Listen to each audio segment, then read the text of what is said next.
Hello everybody, I am Oscar W. Fitchett. And I'm Gary Bradshaw. And we're back once again to talk about Christopher Nolan. Not one of his films, but in fact all of his films. We're in fact going to be doing our top 10 Christopher Nolan films that he's directed. Specifically top 10 because, well, that's the amount of films he's made. So consider this how we would order Christopher Nolan's films from our least favourite to our favourite. A few disclaimers before we get fully into this. This is our own personal opinion, that's why I have to emphasise favourite, not best. Favourite as in, like, there might be ones where you might be like, well, how come you prefer that over this one? It's like, well, we might acknowledge that, yeah, it might be a better made film, but in terms of enjoyment, like pure enjoyment of watching these films, that's how we're ranking them. My number 10th film, Christopher Nolan film, not just Nolan film, is The Following. Following, okay. I'm going in order as how I would want to watch this film in this, and I've looked back and I would this is my least rewatchable film. I don't hate the film. You go back and watch our reviews for them. We proudly praised for all of his films generally. Yeah. My number 10 Christopher Nolan film is, I made it quite clear that this was my least favourite Christopher Nolan film in the review that we did. Number 10 for me is Dunkirk. I acknowledge, I'm just going to condense my review. I'm not going to go through my whole review because I had a lot to say about the film. Go and check the review out if you want to. Playlists in the description below. I acknowledge it's technically done amazing. Like, it's the technical aspect of it. It's fantastic practical effects and setting and cinematography and sound design and everything. But I just feel the lack of character really hurts this film. And recently, Christopher Nolan's come out and said he wanted to shoot Dunkirk without a script, which says a lot. The fact that he had no character in mind for the film, just spectacle. And I'm not a spectacle type of guy, I'm more of a character guy, so that's why Dunkirk is my least favourite Christopher Nolan film, and it ranks at number 10 for me. Number 9 is... hang on, double check that, yeah. Is Insomnia. Oh, number 9's Insomnia, okay. Isn't Insomnia one with... Al Pacino, Robin Williams. That one. Yeah. I just felt this film... The only film Nolan didn't write in his whole directorial. Yeah, I just felt this film was a little bit bland. It was boring, in my personal opinion. First time watching it, it was certainly boring. Yeah, I just want to preface, you've only seen Following once, and you've only seen Insomnia once. Yes, so I've only seen them once. But the rest of them, I've probably seen more than once. Well, Memento, you've only seen once, and Prestige, that's it. Yeah, Prestige, you've only seen once. So that's about it. But I just think it was a bit boring, and that's why it's my number 9 favourite film. I don't hate the film. I just personally think that I would rather watch something else than Insomnia.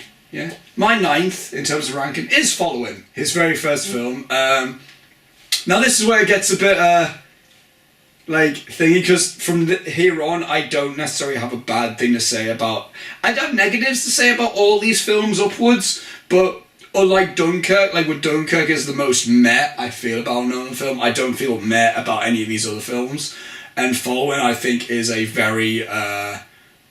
it's a film that I think if you want to get into filmmaking, if you're an aspiring filmmaker, you should... It's like this and Clerks. Not in the sense like these are like absolutely technical masterpieces of cinema, but they are very... for an extremely low budget film, they're very good, very inspirational. You don't need masses of budget. You can get a very good film. You can do a very good film by just having a very good story.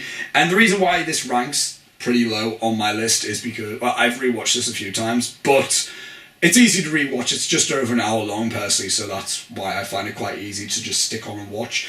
But it's when comparing them to Nolan's other films, this film is very amateur in the sense of the acting's not too great, and it's it's essentially comparing a student film to just a really well made professional film. It doesn't necessarily mean they're worse or terrible, but in terms of comparing Nolan's films, Following is weaker than a lot of his films, I feel. So that's why Following for me is number 9. Number 8 is Memento. Oh, okay, yeah. So you've ranked his 3 earlier films and your 3 least favourite of his. Yeah, because I wouldn't. I'd rather watch his later stuff than I would watch his earlier stuff. Like I said before, I don't hate this film. It's just it's one of his weaker films in my in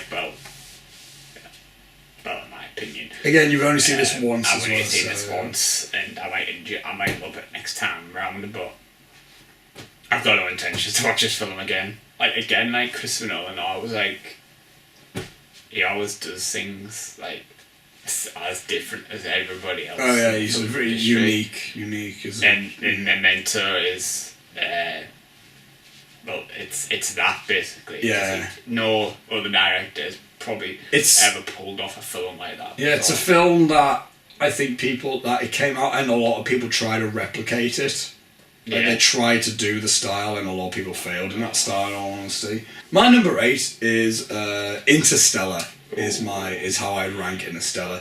Now, it was between this and my number 7 I was slipping back and forth with. I was like, well, which one would I... I was very confident Interstellar was either going to be 8 or 7. But another film, of course, surpassed it. But and the reason why I chose Interstellar below my number 7 is because I'll just watch my number 7 more and we'll get to that. But Interstellar, I think is a good film.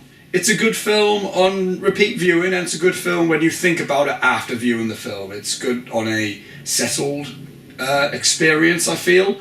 And it's a visually spectacular film. You got Matthew McConaughey. Alright. And I think it's very visually spectacular. And it's very interesting, the concept and everything. I just think whenever anything's on Earth, it slows down, the film slows down. Yeah. As soon as you take off, that's when the film takes off, in my opinion. Yeah. And I still stand by that, and I've yet to actually see the film on home viewing, in all honesty. So, it's not necessarily a bad film. It's just, in my opinion, I wouldn't watch this film as much, and I can acknowledge that it's very visually spectacular. But unlike Dunkirk, it has character and emotion. So definitely, it's got emotion. Hans Zimmer's score, I think, is his second best score with Nolan. Like it's very up there in terms of a Hans Zimmer, Christopher Nolan score. It's absolutely beautiful. Yeah. It's just not his best score, but that's one thing I do have to say is a very high compliment about this film in terms of Nolan. It may be my 8th favourite film of Nolan's, but it's easily my 2nd favourite Nolan score. Without a doubt, it's absolutely incredible, the score. Oh, yeah. So just the way he did about the score. Hans Zimmer, actually performed in a church with an organ. Oh, yeah, that's right, yeah. Again, it's just interesting stuff like that. Like, they didn't need to do that, but they did it, add the extra effect to it all. It's like... Because it's... Yeah. and exactly, and the fact that it's like the effect, like the thing everyone was like, oh, that's definitely green screen, and then Matthew McConaughey was like, nah, it's a built set.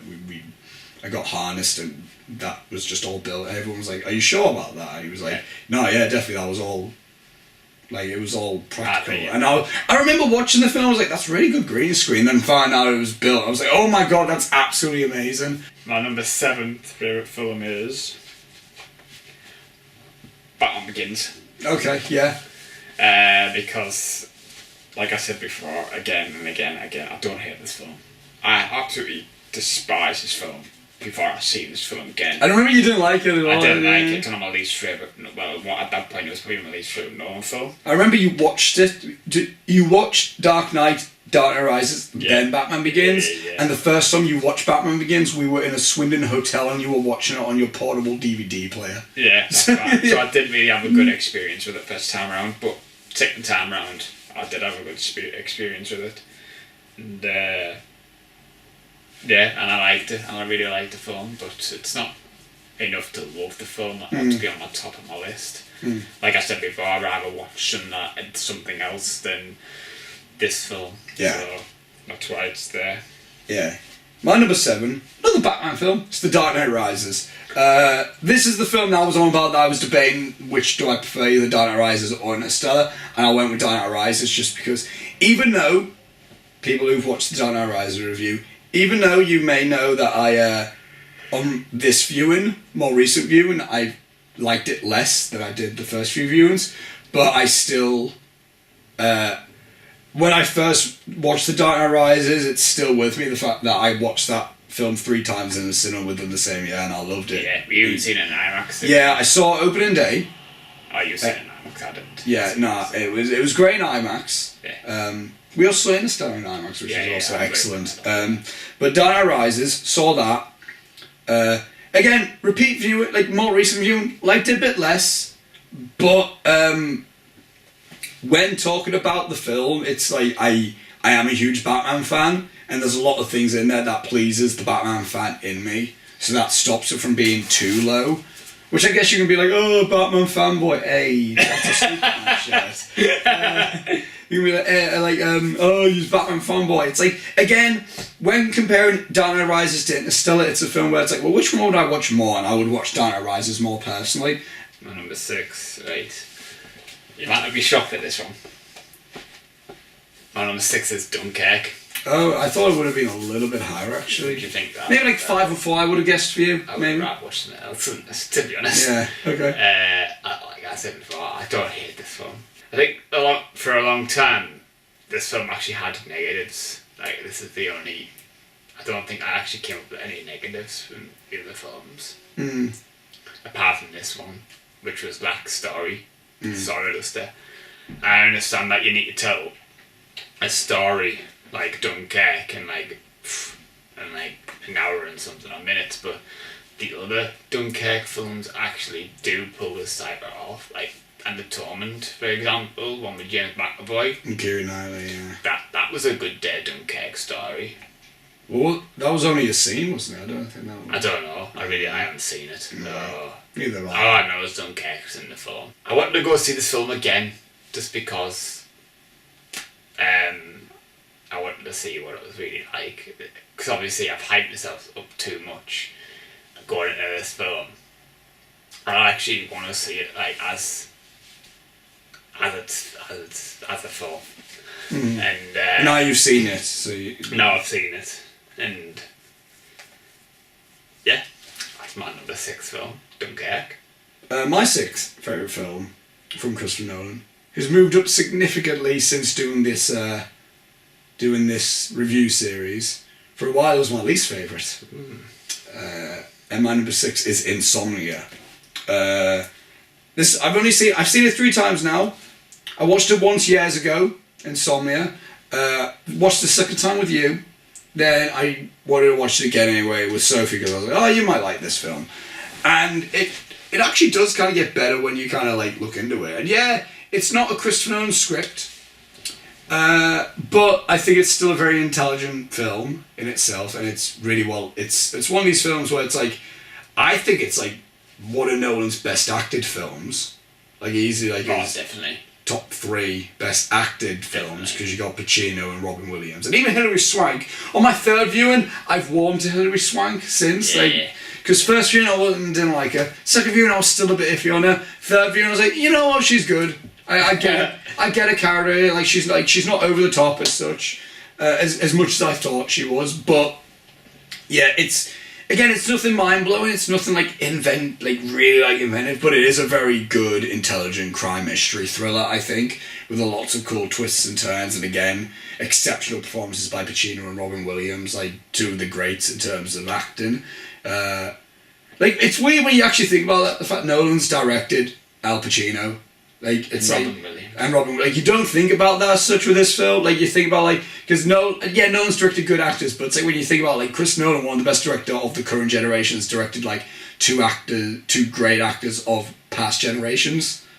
So it's that's actually pretty... he's directed Michael Caine, you know what I mean? In a leading role, And it's cool when you think about that. It's wonderfully shot. It's, again, Wally Pfister's cinematography is great. Score's good. I like the score, and I don't know. I think it's a good setting. It goes by quick when you've watched it again. Goes by really quick. I think. I thought it dragged the first time. That's how I thought first time watching it. But when you watch it again, it goes by pretty quick, because then you probably know what you expect. You kind of know what you expect, and it's good to leave it to let it breathe for a little while. Yeah. Yes, my number fifth favourite film of Christopher Nolan is The Prestige. Oh, nice. I wish it was higher. Okay, so... But do you know why?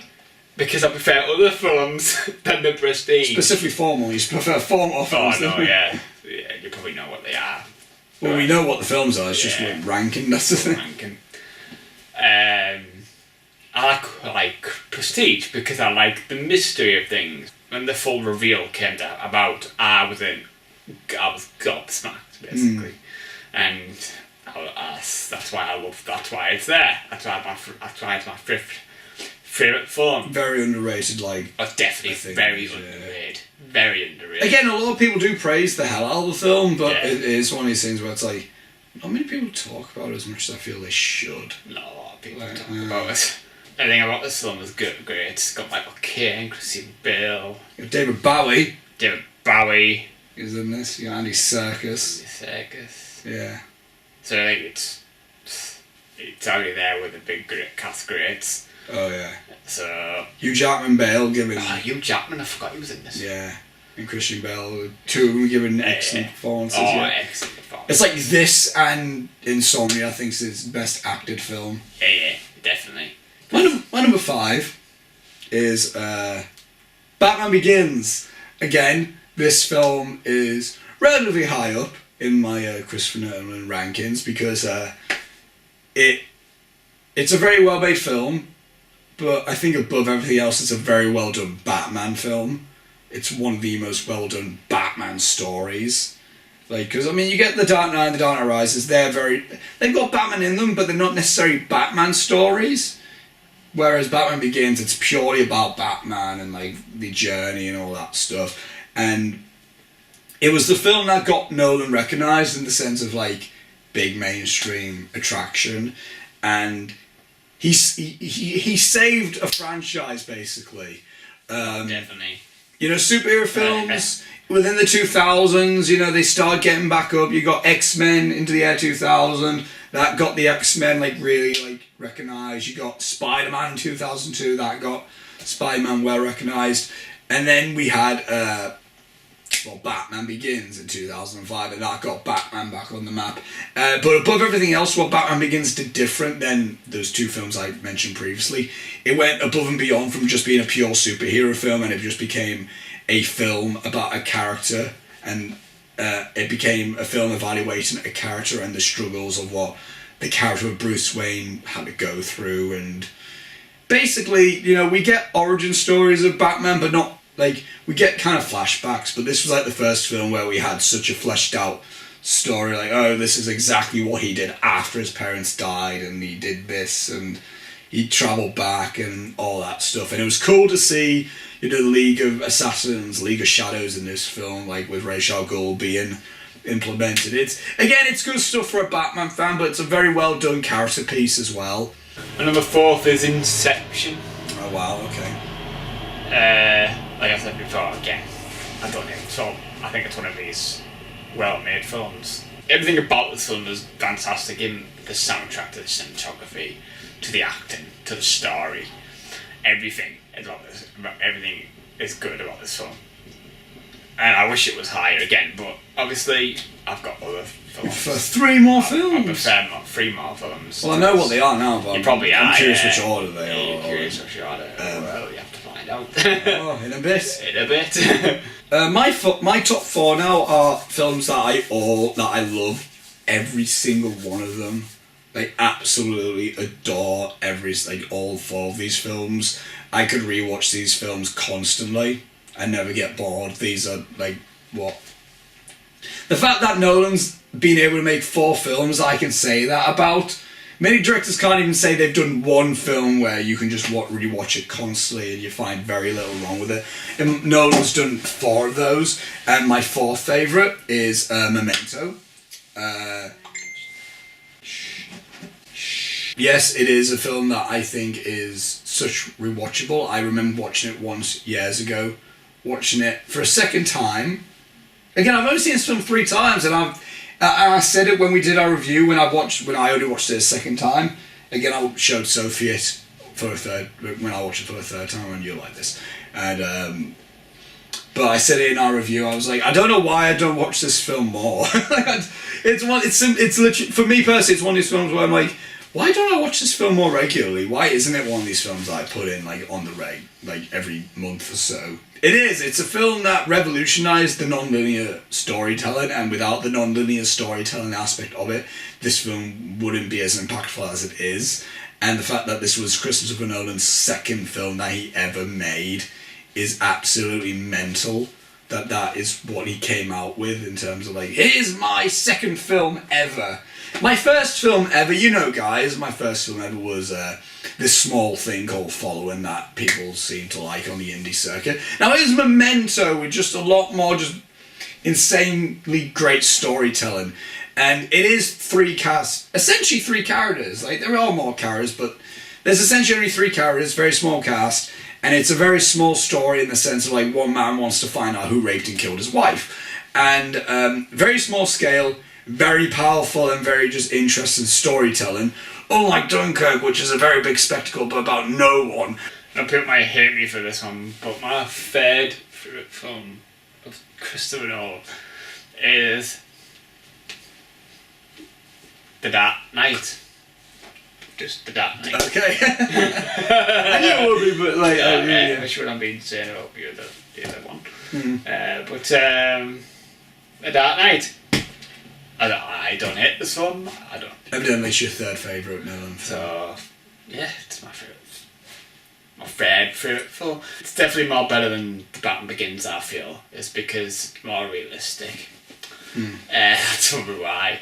You got it's a great soundtrack, great cinematography, especially one of the first films Christopher Nolan's done is IMAX. Well it was, wasn't it? It was filmed in IMAX, yeah. Yes, it was filmed in IMAX. And that's probably what it's called there, because I love IMAX. Like, I love that type of filmmaking. Especially when they have to build special gimbals to hold the cameras in. That just says something about Christopher Nolan. He's dedicated. So I don't think anything else to say about this film. My third favourite Christopher Nolan film is The Prestige. Again, adore this film. Absolutely love it. It's probably Nolan's best acted film. The more I feel about it through this list, it is without doubt his best acted film. For a while I said it was Hugh Jackman's best performance until I saw Prisoners. I think it, and for a while I was like, this is Scarlett Johansson's best performance until I saw Under the Skin. And Christian Bale, he's done a lot of great performances anyway. So this is up there. But I do think like performances like The Machinist, American Psycho, The Fighter are higher up there. But this is great. I think the setting of the Victorian era is... Love that setting just generally in film. It's a very aesthetically pleasing, definitely, like cinematic film. I mean, you go like I love films like Sherlock Holmes, and I really liked Penny Dreadful, the TV show. It's so compelling. It's over 2 hours, but it's it's such a compelling character piece with this rivalry between Hugh Jackman and Christian Bale, and like the fact how like Chris Nolan in himself is being a magician of directing, doing a film about magicians in the sense of how a magician in this time period would have an attractive assistant to distract the audience in a way, so the magician could do his own trickery or whatever like that. Example of how Nolan was in a clever way casting Scarlett Johansson, a attractive actress, to in a way distract an audience for what maybe the character Hugh Jackman's doing, or what Nolan might be doing with the film. So you might not realise it because you're too busy having a good old look at Scarlett Johansson or something like that. Like, it's just smart filmmaking in that sense, in the way of like he's becoming a magician in himself to tell us a very compelling story about magic within this time period. It's a very interesting film. There's not enough films about magicians, which is why it makes it stand out incredibly in the same way that how Damien Chazelle, there's not a lot of films about jazz drumming, so Damien Chazelle took it on and started to be like, you know what, I'm going to do a very compelling film about jazz drumming. And he does it successfully, I think, and the same way, like, Nolan's like, you know what, there's not many films about magicians, so that's why I'm just going to do a very compelling film about magicianry. Obviously, there's only 2 films left. So by default, when you say this film, everyone's going to go, oh, so this is your favourite then. Yeah, everybody's going to say that, aren't they? Because there's only 10 films of Christopher Nolan. Yeah. My second favourite film is The Dark Knight Rises. Mm-hmm. Very, very close though, because I loved Dark Knight and I loved this. I just want to compare them all together, the Dark Knight films, because they're all in one, but there's different stories as well. However, the reason why I like this film is because I'd rather watch it than the other films.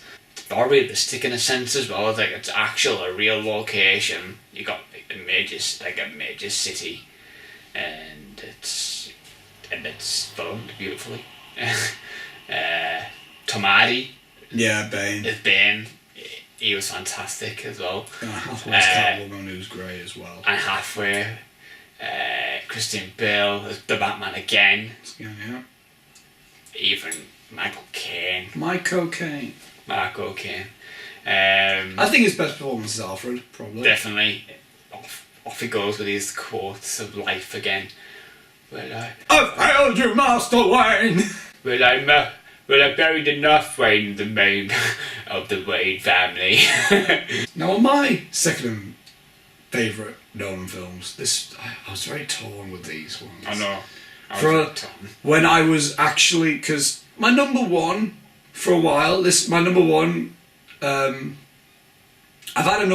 had a number one for a while, and for a while that was my second favourite film ever, not just ever. And this one is. And this one, and rewatching another one, I was actually contemplating whether I preferred one film over the other. Like, I was legitimately thinking to myself, wait, do I prefer this film over this film after so long? And you know, I might change it right now. Oh, Jesus Christ. You know what? Oh goodness, I'm conflicted right now with these two films. Christopher Nolan, you broke Oscar. You know what? I'm switching it now because my number one now. I've switched it now, right now. So I've changed second favorite films of all time. Oh goodness, I'm not even sure if I. No, you know what? I'll switch it. That's a big commitment, you know. I'll switch it. To be honest, it's only 1 or 2, so you know. I know, but it's like not really big difference. It's not big difference, but in the sense of like of all time, my number. Oh goodness. It's okay, right? Which one would I rather watch right now? Which one would you rather watch? Oh. Fuck. It's a difficult one. These ones because these two films are very, very important to me in the sense of like, you know what? I'm staying with my original choice. I'm not going to change it off the bat. I need more time to think about it because this is not a matter of fact of like which is my favourite Nolan film. This is which one this is a matter of a thing of which one is my second favourite film ever made. So I'm just staying with what my original choice is now. Both of these two films are in my top 10 ever anyway. Like, just want to say that now, like top 2 films ever. Like, these two films are in my top 10 ever. So I'm sticking with my original choice. I need a good long hard think about it anyway. I might need to watch these two films back to back to really like configure which I do prefer. So for now, just keep in mind this could change like next week. Very maybe. But right now my second favourite Christopher Nolan film is Inception. It's weird because this film I find nearly flawless. Yes. It's a near perfect film for me. It's a film that the more I watch it, the less I find wrong with it. And this might be the film I've watched the most times out of every other film ever. This might be the most watched film ever. Realistically, it should be my favourite Nolan film, but right now, I'll stay with what I'm saying now. It's my favourite Christopher Nolan score. Oh, yes. Without a doubt, I think it's the most powerful, impactful score Hans Zimmer's ever done for a Nolan film. And I think that the track Time, the singular track of Time by Hans Zimmer is one of my favourite songs ever. Not just composed, not just like songs, like you can throw it like Stairway to Heaven, Bohemian Rhapsody, Time, it's amongst that lot, personally for me. The cinematography by Wally Pfister is beautiful, and the performances are actually really underrated in this film. Like, because within this film, the script's sensational. It's an absolutely amazing, like, screenplay by Nolan, and that amongst with the technical aspects like sound, visuals, costume, sets, that kind of gets overshadowed. But when you look at the acting, it's actually really, really good acting. Leonardo DiCaprio's performance is amazing in this. Tom Hardy's essentially the perfect Sean Connery in this film. Cillian Murphy, I think, is excellent in this film as I think it's not Maurice. It's something Fisher. I can't remember.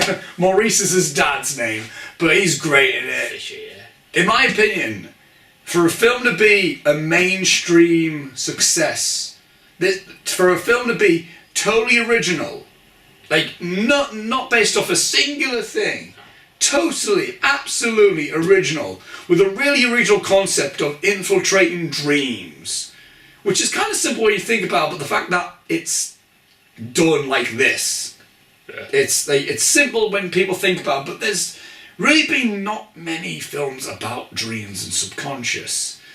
And the fact he can do that and make it such a mainstream film, and if I remember correctly, make $800 million at the worldwide box office, making it one of the highest grossing films of the year, and I think of all time, within that logic, is incredible. Because it's like, when people, it's weird because when studios go and say like, no, people won't watch original things, let's just do box office.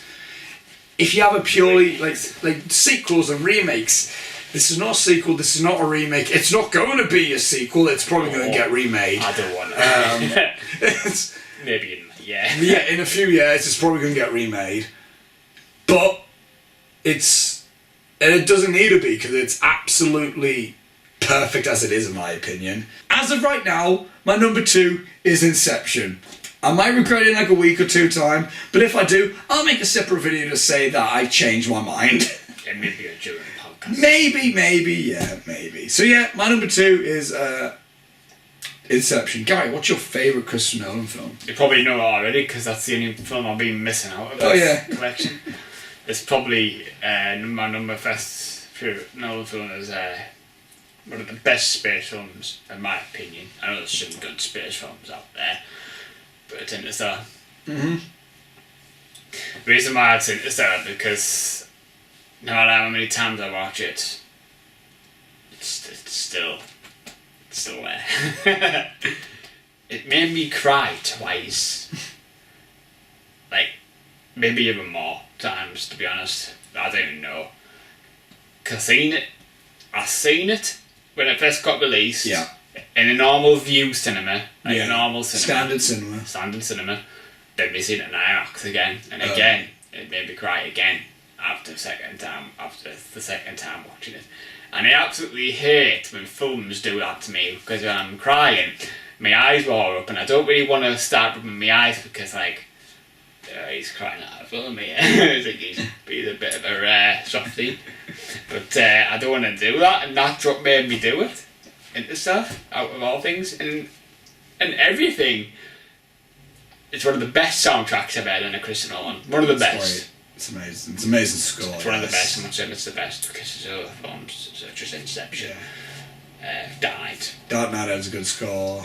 One of the best scores out there, and it's the best visually stunned film out there as well.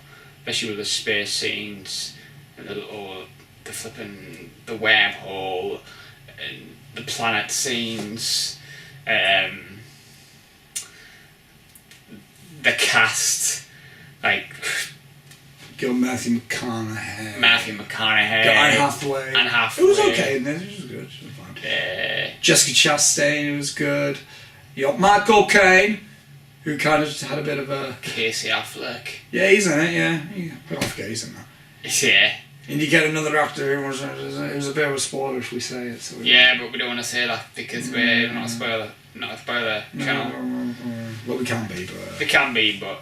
You know what I mean? If you haven't seen this film, it's on maybe talk about it in a podcast. People will probably know, but... Yeah. If you've seen it, then you know. If you don't, then watch Interstellar. Yeah, watch Interstellar, because this is the best flipping Christopher Nolan film you're ever going to see. In your opinion? In my opinion. I do agree with you. The Earth scenes do drag.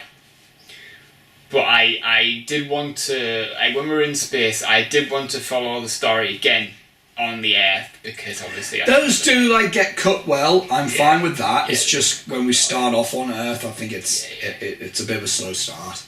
Yeah. Yeah. You have to watch a lot of it either to get to the wild to space stuff. Like, it's not really a lot of Earth stuff. It's about literally half an hour of the film, maybe an hour of the film. And then you get shoved right in there, right in the action. Just the physics around it as well, like realistic, like theories. What scientists, like, I forgot what the scientist's called, but he worked with Christopher Nolan on this film, and just like the science behind the film is just outstanding. You see, with me, it's like with Interstellar and Inception, I feel like they're quite similar films, but it's like if you're more in the subconscious stuff, then if you find that more interesting, then you'll prefer Inception. But if you find space stuff more interesting, you prefer Interstellar. I'm more of a subconscious type of guy than I am. Like, I'm more interested in that side of things as opposed to space and intergalactic things. Yeah. It's interesting, but you give me something more about the subconscious, and I'm more interested in that. But my favourite film, for Christopher Nolan film, What is it? It's my second favourite film of all time. Although it might not be by the time I rewatched Inception and this one. No, Interstellar, Inception. But it's The Dark Knight. I'm a massive Batman fan, and this is the cream of the crop when it comes to Batman films. Yeah, I'm a huge Batman nut, huge nerd for Batman, and I think, visually it's great. IMAX shots are fantastic.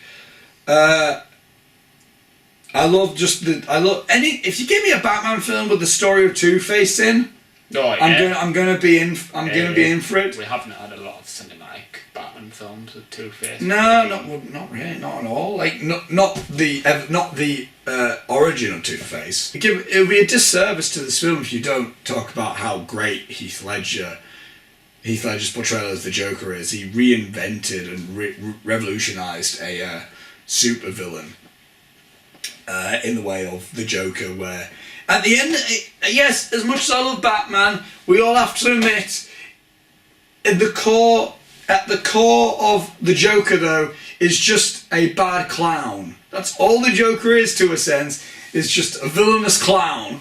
And yes, there's been more added to him, but at the end of the day, he's a villainous clown. But Heath Ledger's performance really just gave everyone a new vision, gave it a new...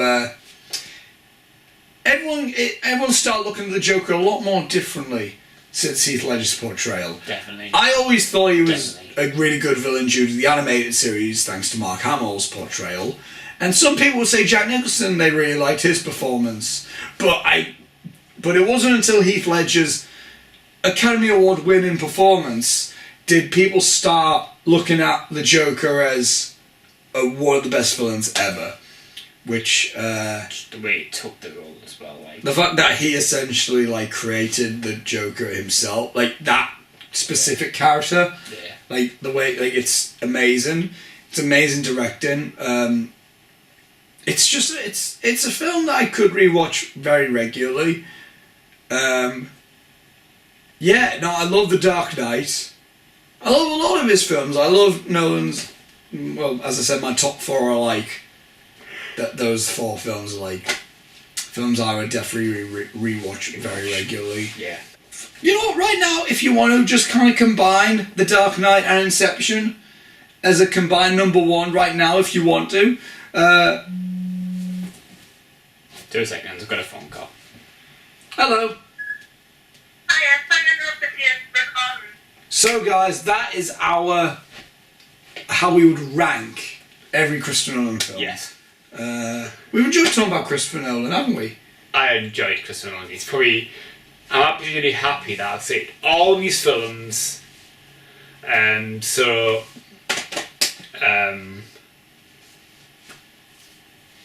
I don't hate anyone, to be honest. No. Even Dunkirk I don't even hate, because that's just a tribute. Well, following your least favourite film, Yeah, you don't hate I don't hate it. Even if you look at my review, Yeah. I absolutely love the film, apparently. But Oh, first June, yeah. since I've had time, because literally we probably just watched the film then did straight the review, and Most of our reviews are kind of first reactions, unless we say otherwise. Yeah, So, especially Dunkirk. If you look at Dunkirk, there, it's sort of settled on me now that yeah.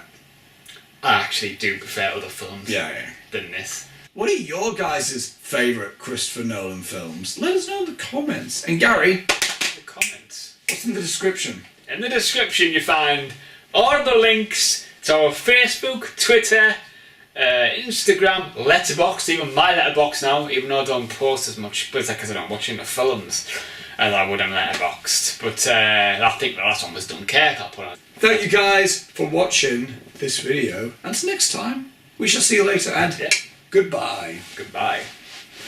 Right, we need to go Now now. we need to go rescue Sophie from the rain.